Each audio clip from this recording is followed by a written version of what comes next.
Welcome to the online lectures for information security. In today's class, we'll be discussing the topic risk management. Now, just before studying this, what actually is a risk? Now, a risk can be defined as anywhere where you can have any loss or damage that is called as a risk, where there is a potential for loss or damage. Now, this loss or damage in terms in risk management, this is done when a threat is going to exploit a vulnerability. Now, what is a vulnerability? Vulnerability is the weakness. It is a weakness in a program or in an application. So whenever there is a threat is going to exploit the vulnerability or the weakness of the program, and then it is going to provide a lot of damage. It can be financial loss, it can be loss of privacy. So these are the different losses that can be incurred by risk. Now within this risk management can be divided as risk identification and risk control. Now within risk identification, you're going to perform risk assessment. Now what is assessment? Assessment is basically analysis is called as assessment. So you're going to risk assessment is the documented result of the risk identification process. Now whenever you want to manage the risk, that is whenever you want to make changes, that is you do not want a particular threat to exploit a vulnerability within an application. So you're going to first study what your particular you need to know yourself. That is, you need to identify what is the different data, what you're storing the data, what are the different security procedures that are there. Everything needs to be documented. Now these can be documented when you have identified each and every process. Then inventorying assets, and then you're going to classify all of the assets. Now what are assets? Assets are any valuable information. Any valuable information is called as assets. Then you're going to classify these assets and then prioritize. Prioritize means you're going to give the highest and the least prioritization to assets based upon their value. Then when you've classified them and you've prioritized them, you're going to identify and prioritize the threats and vulnerabilities that can damage your assets. So within risk identification, you're going to do risk assessment, and then you're going to go for risk control. When you've got each and everything, what you've identified, what the risk is, what classification your assets fall into, and what are the threats and vulnerabilities that can affect your assets. Then you're going to identify how you're going to control these risks. You're going to select a specific strategy, and why you're using the strategy, you're going to justify that particular strategy. So these are the components of risk management. Now coming on to the definition for risk management, what is risk management? Risk management, it is a process of identifying and controlling the risk facing an organization. So within this previous diagram we have seen, you're identifying the risks and you're controlling the risk. So that is called as risk management. Now this risk management, it is divided into two categories. Risk management is divided into risk identification and risk control. I is for identification, C is for control. Now, what is risk identification? It is the process of examining an organization's current information technology security situation. That is, what are the specific procedures or security applications that they're using to protect their information or protect their assets. That is called as your risk identification. When you know what are your assets, you're going to examine each and every asset. You're going to examine the assets, and then you're going to make a documentation of all the security protocols or the different security procedures that you're using. Now once you've done this risk identification, you can then identify how you're going to control the risk and how you're going to manage them. So the next one is risk control. After risk identification, you come with risk control. You apply different controls so that you can reduce the risk to an organization, data, or an information system. So risk management is done by two things, that is risk identification and risk control. So coming on to the overview of risk management. So within the risk management, you are identifying the risk and you're trying to also control the risk. So in order to be victorious, you need to know two things. You need to know yourself and you need to know the enemy also. So in order to know yourself, you need to identify, examine, and understand the information and system currently in place. Now, what does this mean? This means that a particular organization is going to have different assets. Now, you need to know what are these assets, how a particular system uses these assets, how these assets are stored, and how these assets are transmitted. You need to know yourself. What are the different assets that are available in your organization, how you're using them, how you're storing, how you're transmitting information. You need to understand everything about information. Understanding everything about information. Then the next step is knowing your enemy. Knowing the enemies, identify, examine, and understand the threats. Now, this threat is your enemy. The threats that are facing the organization. So once you've examined all the aspects, you've identified all the aspects within knowing yourself. So here, then the next step is you're going to identify how you're going to protect the information and system from the threats. How to protect the information. Information is basically your data. Information and the system from threats. So this is done within your risk management. Two things that are important that you need to know. Then the next one is roles of communities of interest. Now, communities of interest are there different people within an organization. You've got the employees, you've got the IT department, you've got the maintenance people. There are different people. So since there are different members of the information security community, they best understand what are the different attacks, what are the different threats. So you need to identify the different communities of interest and are assigned different tasks so that they can minimize the risks. Now, what are those tasks that are divided to the different communities of interest are? You need to evaluate the risk control. Now, whenever you're running an organization, you're going to have different assets. So when you've got assets, you're going to put in specific controls so that you can safeguard your assets. So you're going to evaluate the risk controls, whether they are working at the best or not, whether they're doing their job or not, that is going to be identified. Then the second one is determine which control options are cost effective. Now, whenever you're identifying a specific risk strategy that you're going to put in place, you're also going to identify the cost. Now, within the cost, now a particular organization might have a specific range for cost, whether they can put in how much cash for a particular technology that they want. So this particular technology it should not be the case that you're just putting a lot of money but you're not getting the amount of privacy that you want, or it is not giving you the options that you want. So you are going to determine each and every control options, whether they are cost effective or not, whether within the specific cost that the company is going to put in, the finance department is going to put in, that you're going to get that specific control strategy within that specific cost only. Then the next one is assist in acquiring or installing the need control. Now, when you've purchased the specific risk, whenever you've purchased the specific risk strategy, how you're going to implement them, how you're going to install them into the different computers along the entire organization. Then ensure that the controls remain effective. Now, you're not just going to install a specific risk strategy and you're just not going to leave it. You're also going to identify whether it is working effectively, whether it is doing the job or not. That is going to be identified. So these are the 4 tasks that need to be done by the different communities of interest. Then the next topic is risk identification. Now, within risk identification, assets are targeted to various threats and threat agents. I've already told what is an asset, but still again, I'm going to remind what is an asset. An asset is any resource that is going to have an economic value.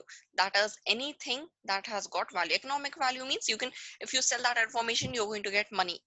Now, this assets, they can be owned by a particular organization or by a corporation, by one specific person, or even by a country. This assets, it can be owned by an organization, an individual, an entire corporation, or even the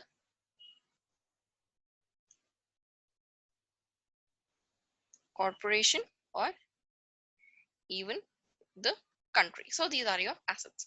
Now within risk identification, there are two tasks: risk management and risk identification. So within risk management involves identifying the organization assets and identifying threat vulnerabilities.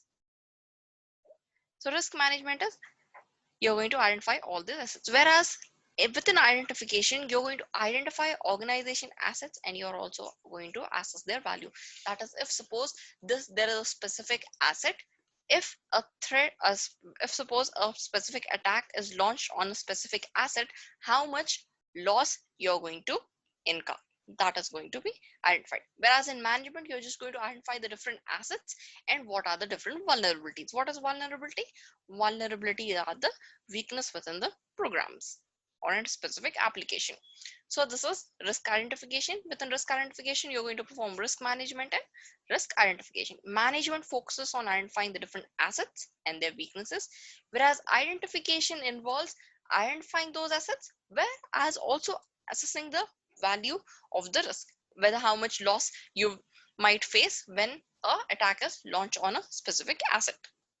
Now you might be wondering that you can design an application that has got no vulnerability. Now, no matter how, whatever application you purchase, each and every application, it is going to have its weaknesses. You cannot develop the best software at once. You need to keep on making updates. Now, when you are going to make the particular software available within the market, you get to know when people use the software, you get to know what are the weaknesses of the particular software. When you have this on hand use of the particular software, you get to know the weaknesses.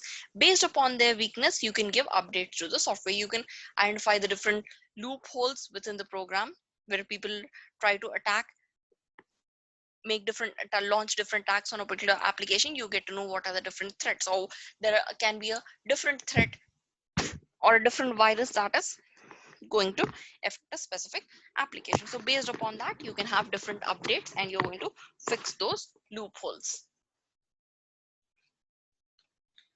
Then coming on to the components of risk identification.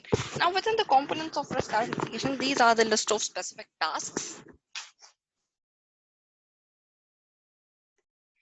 Now within the components of risk identification, you can see that this entire thing is divided. The first part is divided into identification and the second part is divided into assessment. Now within the identification process, we have seen that within identification, you're going to identify what are the assets and then you're going to assess their value. So you're going to plan and organize the process. Then categorize the system components. What are the different components of a particular system? You're going to identify that. Then inventory and categorize the assets. You're going to categorize each and every asset that you're going to basically perform as the classification of assets. So under what category each and every asset falls, whether it is a confidential asset, whether it is a public asset, what type of asset that is, that can be identified. Then identify the threats that are associated with a particular asset. Then specify the vulnerable access. Then specify the vulnerable assets. Now vulnerable assets mean now when you've identified all the different assets, you can also identify what are the different attacks that can be, like what assets are vulnerable. Whenever an attack is being launched through a black or through a loophole, which particular assets can go down. So this is a process of risk identification. Then the next one is risk assessment. What is assessment? Assessment is analysis of the risk. Here you're going to assign value to attacks on the assets. Whether now you're going to analyze. Now an attack is not being launched, but you're identifying what is the likelihood of an attack. How much risk is there? You're going to identify. When you know what is the risk, when you calculate how much loss can be there or how much percentage of loss can be there, then you can make a specific strategy with a particular asset that has got a huge percentage of loss through a vulnerability. You can put more controls on that particular asset. So first you're going to assign value to attack on a particular asset, which asset is more vulnerable. Then assess the likelihood of attack on vulnerability, which specific vulnerability, which specific loophole is identified and through which there can be easy access within the application. So you're going to identify the likelihood of attack on a vulnerability. Then calculate the relative risk factor for assets. You're going to identify what is it that you're going to calculate the percentage here.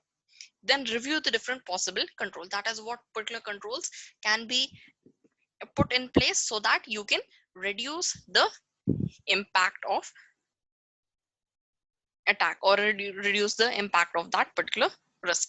Then document all the findings. You need to keep everything documented so that whenever you are going to identify the different control strategies that you're going to put in place, you can identify based upon what type of attack is more vulnerable, what type of asset is more vulnerable, you can identify. Then the next one is asset identification and valuation. Now this asset identification and valuation, it is an iterative. Now what is an iterative process? Iterative process is like a repetitive process. If you've got steps from 1 to 3 4 5, you're going to go in an order 1 2 2 to 3 3 to 4 4 to 5, and then again come back from 1 and start again. So this is an iterative process. Now this begins with the identification of all the assets, including all the elements of an organization. Now what are the different elements of an organization? That is, what are the different people that are involved? So first element is people. Then you've got the different procedures. Then what type of data is there? Then you can say data or information, or data and information.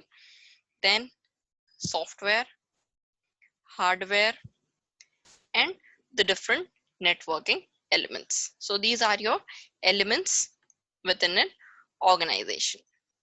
Then these assets are then classified and categorized. Now these elements will be categorized.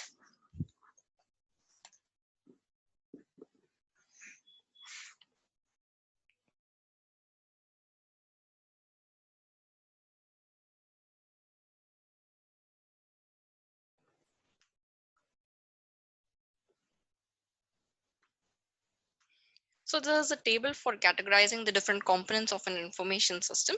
So these are first, second, 5 different. Now the first thing is people.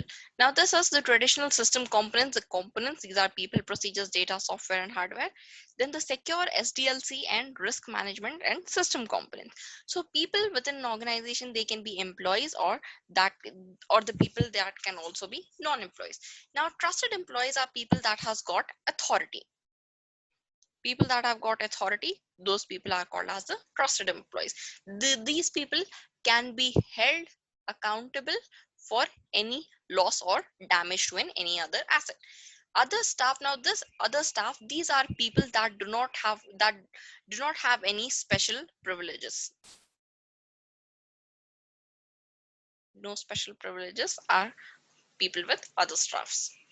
Now coming on to the next type, that is your non-employees.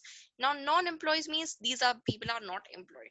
These can be non-employees, these can be consultants, or these can also be contractors, people that are working on contract basis, or they can be consultants. Now these people at trusted organization, and these people are strangers because these are non-employees. The next one is procedures. Now within this procedures, you got IT and business standard procedures, and they've got sensitive procedures. Now what are these sensitive procedures? Sensitive procedures are the procedures that assist a threat in crafting an attack against the organization. That is when you're making a counter attack. So this IT and business sensitive procedures are involved. So these people are going to assist a threat in crafting attack against an organization.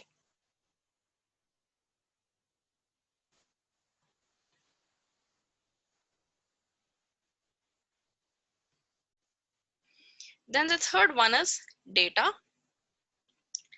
Now this data is responsible for management of information in three different states. These are the different states of data. That is when you're transmitting the data or processing the data or storing the data. So this data component is responsible for managing the data in all these three categories. Coming on to the software component. Now within the software component, this software component is assigned to either one of the category. Either the software can be in an application, in an operating system, or in a security component. Now if this applications, operating systems, and the security of different components, these are part of information security, because an application is also going to have data, an operating system is also going to have data, or different components within a system are also going to have data. So this becomes a part of information security. This is a part of information security control environment, and this needs to be protected.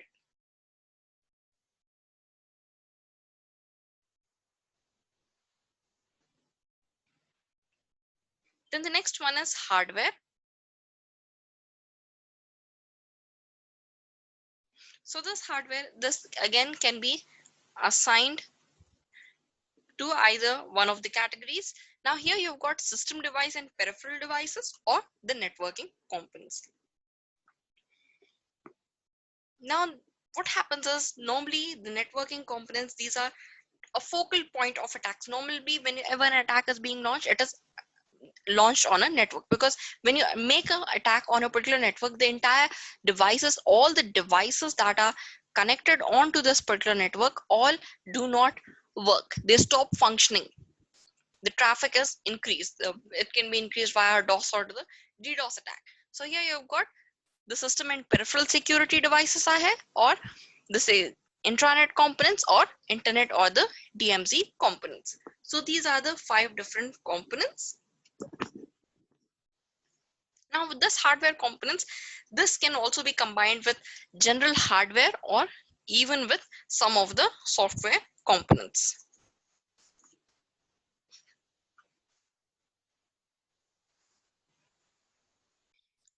The next is people, procedure, and data asset identification. Now human resources. Now what are human resources? That are the different resources that employees within an organization are using so that a task can be completed. This can be different softwares, this can be the computers that you're using. Those are your human resources. Documentation and data information assets, these three things are difficult to identify, because there are going to be multiple resources, multiple people are going to document the data, and there are going to be a lot of information that is generated via this different resources. So it becomes difficult to identify all of these.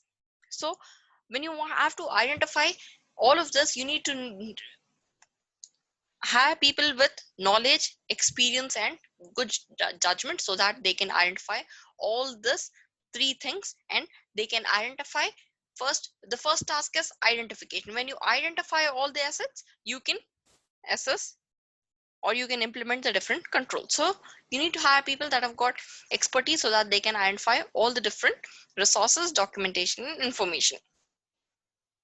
Then these assets should be recorded using a reliable data handling process. That is whatever application that you're using, so that you can store all the information of all the human resources, documentation.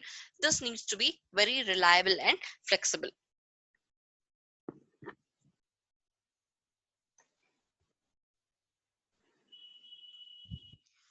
Then people, procedures, and data asset identification. Now within this, they've got three things: asset attributes for people, for procedures, and for data.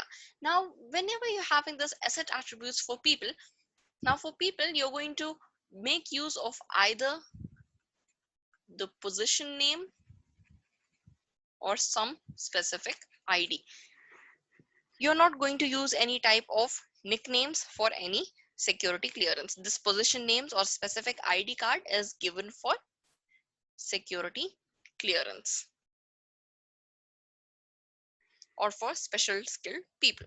So these are the asset attributes, the assets that have got higher risk. These people can only access those particular assets. Then next is asset attributes for procedures. Now the different procedures that are used, you need to have a detailed description of the procedure and what are the different elements that are tied to it, that is the additional programs or the additional features that you're using along with that specific procedure, and where the specific procedures are stored, that needs to be identified. And if suppose an update needs to be given, so at what location this update need to be given, that also need to be mentioned. Now this is an asset attributes for procedures. Now, as I said within the previous slide, whatever application that you're using, it should be very flexible. This needs to be flexible because the different attributes you're having, you can mention all the attributes. These attributes for people, for procedures and data, these needs to be mentioned. Then the last one is the asset attributes for data. Now within the asset attributes of data, you're going to classify all the data. Now classification of data means what type of data it is, whether it is a confidential data or whether this can be a public data, that needs to be identified, or it is a private data. The classification of data, or who is the owner of data or the creator of data, or who is the manager of the data, what are the different data structures that are used, whether it is in online mode or in offline mode, and what are the different backup procedures that need to be identified. So these are the different asset attributes for people, procedures, and data. The next one is hardware, software, and network asset identification. Now, within this hardware, software, network asset identification, what information attributes to track, that is what are different attributes that you're going to track. In the previous slide we have studied 3 different types of attributes. Now what type of attributes need to be tracked, that depend upon the need of an organization, what type of data a specific organization they want to protect. So it depends upon the organization. Or the risk management factors, what type of data is more vulnerable to risk. Based upon that, you can identify which attributes need to be tracked. Or the management and need of information security, or the different technology communities, the different communities of interest are there. So which community of interest want to safeguard what type of data, so you're going to keep track of information based upon these two factors. Or you can also make use of automated tools. Now these automated tools, they are used to uncover the different errors within the network hardware and the software components. The next one is asset attributes to be considered. The different asset attributes that need to be considered are name. Now the name is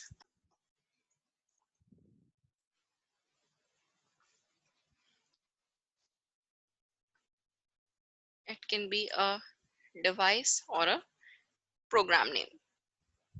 Then the next one is the IP address. Now this IP address, this can be used so that you can track the which particular device is being used. Then you've got MAC addresses. Now MAC addresses, these are also called as your electronic serial numbers. Then the different element type. Element type means whether it is a server or whether it is desktop or whether it is a networking device. This will be identified. Then you've got the serial number. Serial numbers are used so that you can identify the specific device. Then manufacturer name, who has manufactured that specific component. Then a model or the part number. Now this is very useful if you're going to identify the different vulnerabilities. You need to have the part number. So whether if suppose the specific part of a particular component is vulnerable to attack, so based upon that number you can identify which different human resources have that particular part. You can put the different security procedures in place. Then the different software versions is the different updates, which version you're using, the first version, second, third version. Then the physical or the logical location. Now physical location is whether the element is located physically or not. Then the logical location, whether it is logically connected to network or not. That is your physical or logical location. And then you've got the controlling entity. Now this controlling entity, it is used to identify who is controlling that particular entity, whether in a specific organization is controlling the specific entity. So when you know a specific organization is controlling that entity, so you can identify how much risk that device can tolerate based upon that organization, how much risk controlling strategies they have. Now when you get to know how much risk that can tolerate, you can also get to know risk that can be tolerated. You can also get to know how much expense it can sustain to add more controls. Based upon that organization, you can identify. Then the next is information asset classification. Now this information asset classification, now in the previous I've also told you that information can be classified as confidential, internal, or public type of data. So here you're going to identify different types of data. Confidential data means this is confidential data is your sensitive data which can only be accessed by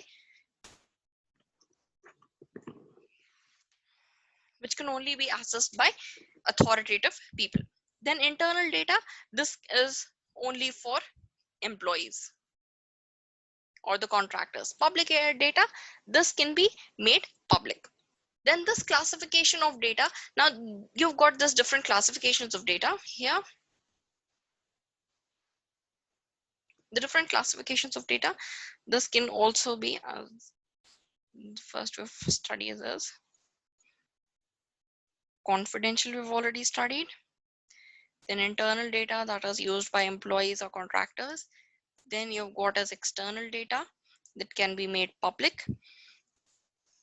Then you can have data that needs to be kept secret. Then you can have top secret data.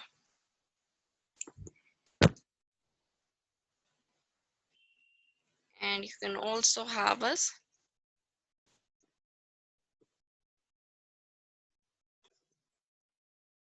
classified data. Now classified data is of utmost secrecy.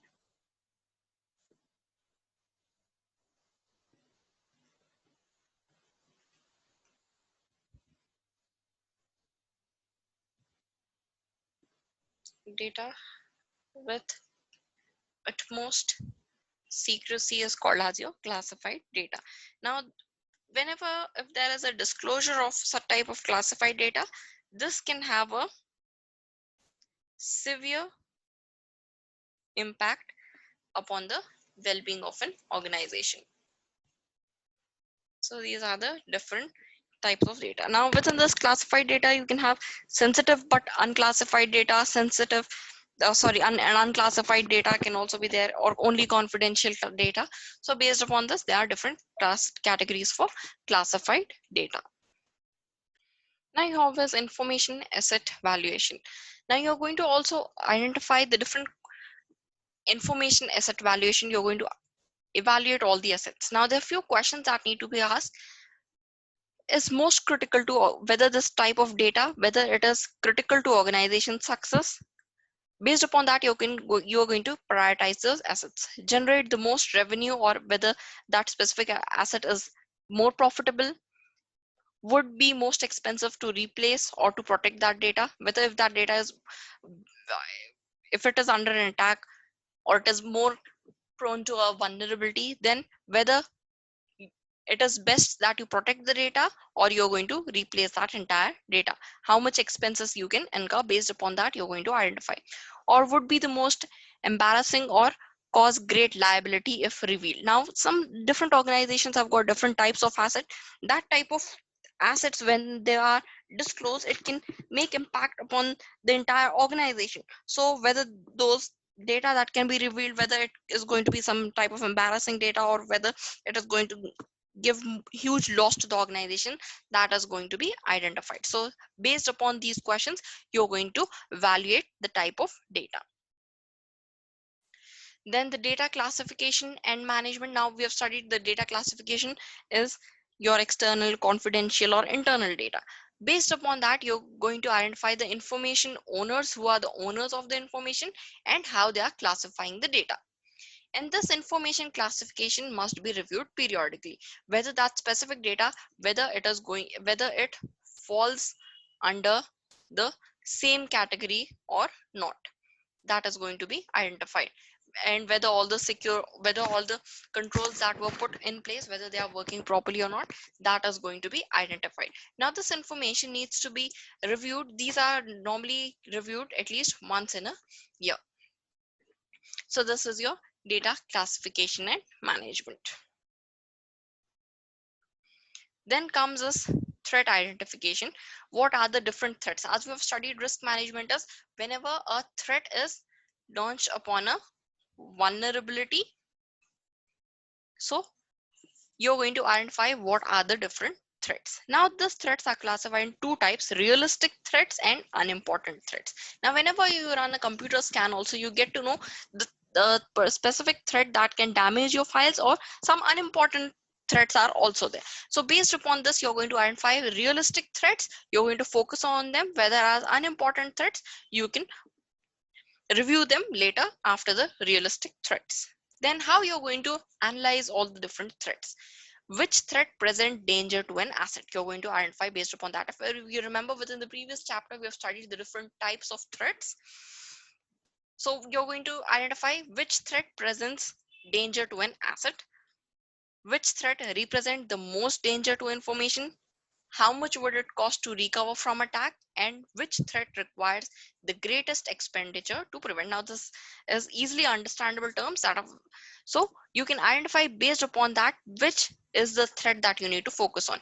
Now to brush up your memory, I've also attached in here all the threats that we have studied within the previous chapter: act of human error or failure, composure to intellectual property, deliberate act of espionage or trespass, then human information extortion, sabotage or vandalism, deliberate acts of threat, deliverable software attacks, forces of nature, QoS deviation from service providers, technical hardware failures of errors, then technological obsolescence. These are the different types of threats. Based upon these threats, you're going to ask the set of these questions, and you are going to identify which threat is more dangerous, how you're going to prevent that threat, or how you're going to minimize the effect of that threat. That is going to be identified.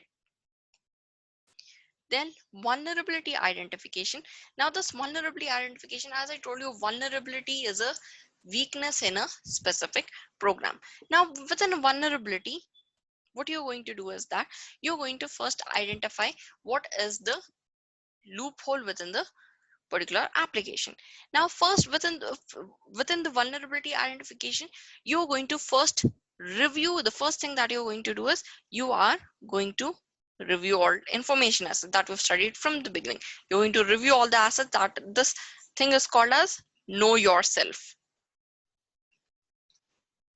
So you're going to know yourself, so you get to know what are the different assets. Then you are going to identify what are the threats that can pose a damage to your assets. Then you are going to also identify the different vulnerabilities. Now, if we take an example, there is a particular program.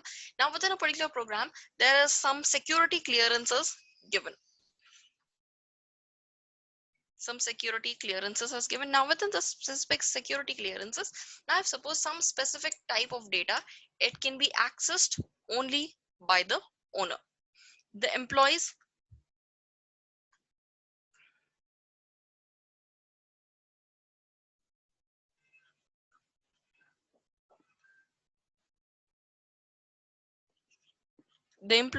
have no access to that data. But now within this, you've put all the security in place. But if suppose there is a guest login, now this can be a loophole. If suppose there's a guest login, this guest has got all the access to the data, or some part of access to that specific data. So this becomes your vulnerability. You need to focus upon this particular phase. That is, this becomes your loophole. This guest is your loophole. When you access as guest, you're getting access to some specific part of the data. So this is your vulnerability. Accessing as guest is called as your vulnerability. So this is how you're going to identify the vulnerabilities within a program.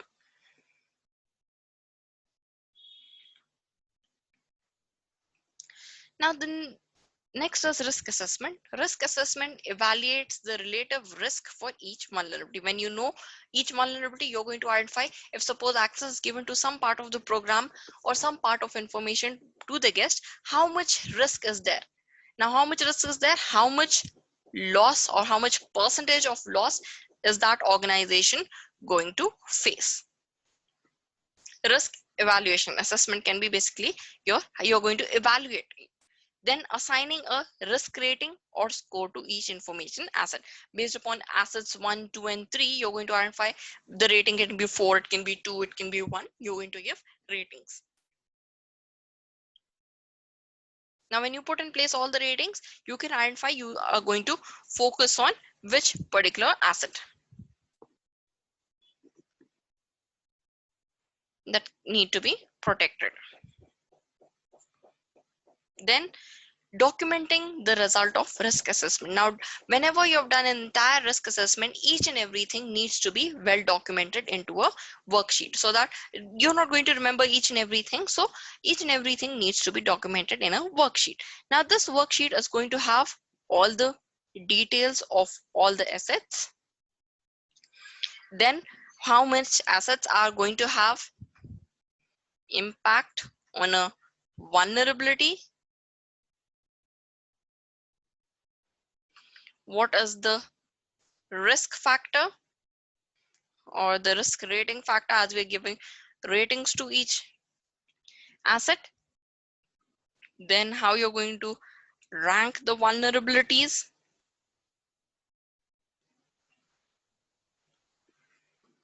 This all are present within this worksheet. Each and everything need to be documenting. Each and everything needs to be documenting. Now we are preparing this entire list. This entire list is based upon fact. That is, you're just accessing like this particular threat might occur. This is the loss. So this is all based on factual information. Factual information that is present about each and every assets, or what threats they are going to face, what are the different vulnerabilities that they can face. That's the end of the class. Thank you.